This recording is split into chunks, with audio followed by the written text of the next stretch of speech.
Good morning. We're on chapter 37 of Crenshaw. When we, excuse me, it's early. When we got home from the pet store, I went to my room, half expecting to see Crenshaw lounging on my bed. Instead, I found Aretha.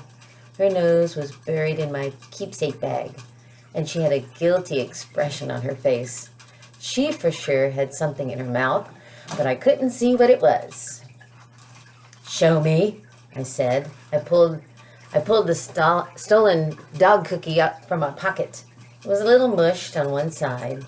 I held it out so Aretha would drop whatever was in her mouth and snatch the cookie, but she wasn't interested. Probably because she didn't want to eat stolen goods.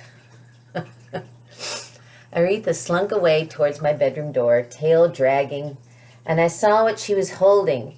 It was the clay statue I'd made of Crenshaw, clutched between her teeth.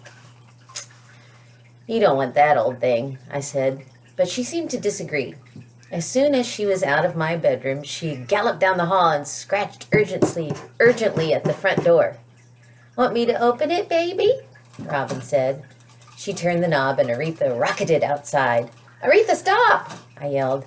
Usually she waited by the door for me, flopping her tail hopefully. Not today. I grabbed her leash. She was heading straight for Marisol's house, which was about half a block down the street. Aretha loved Marisol. She also loved Marisol's 7 cats, who enjoyed sunbathing on the screened-in back porch. I found Aretha in Marisol's old sandbox. Marisol didn't use it anymore, but Aretha loved it. She was already digging a hole. Sand fanned out skyward like sprinkler spray. Aretha was an expert digger. She buried 2 water bowls, a TV remote control, a pizza box, a Ziploc bag of Legos, 3 Frisbees, and 2 of my homework folders there. Not that my teachers believed me. Marisol was wearing flip-flops and her pajamas, which had snoring sheep on them. She loved pajamas. In 1st grade, she wore them to school every day until her principal told her she was setting a bad example. In her left hand, Marisol had a large saw. Her hair was covered with sawdust. She always smelled like fresh-cut wood. Marisol loved to build things, especially things for animals and birds and reptiles. She made bird houses and bat shelters, dog carriers and cat trees, hamster habitats and ferret houses.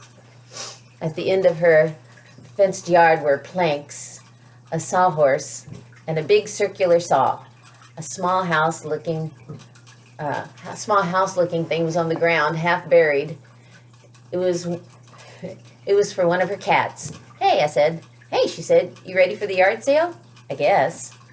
"Aretha brought me that," Marisol said. She pointed to my Crenshaw statue, which was sitting on a picnic table, dropped it right at my feet. "I made it when I was little," I said with a shrug. "It's lame." "If you made it, it's not lame," Marisol said. She put down her saw and examined the statue. Aretha stopped digging and looked up at us hopefully. Her face was covered in sand. Her tongue lolled sideways. "It's a cat," Marisol said, brushing off a piece of grass stuck to the bottom. "A standing cat with a baseball cap. I like it. I like it very much." I shrugged, hands in my pockets. Let's see, kitty girl enjoying the story. "Was this for the yard sale?" Marisol asked. "How much is it?" "It's not for sale. Aretha got into a bag of my stuff is all." "I have $3. "For what?" I laughed. "It's just, a hunk of clay, some school project." "I like it. It's intriguing." Marisol reached into her pajama pocket. She handed me a wad of money that looked like it'd been through the laundry.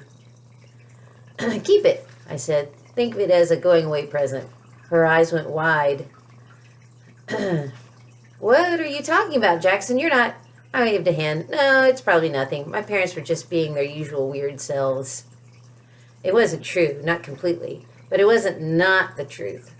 "You better not move. I'd miss you too much." "Who would help me with C-spot walk? And anyway, I love your weird parents." I didn't respond. "We've got the dachshunds tomorrow," Marisol said. "Yep, I pointed to the miniature zigzag staircase she was building. What's that going? Where's that going? Antonio's old room. He heads off to college this fall, or maybe Luis's. His room is just full of boxes. You're like an only child, I said. It's kind of boring, Marisol said, pushing a strand of hair behind her ear. There's no one to fight with. It's too quiet. I like your apartment. There's always something going on.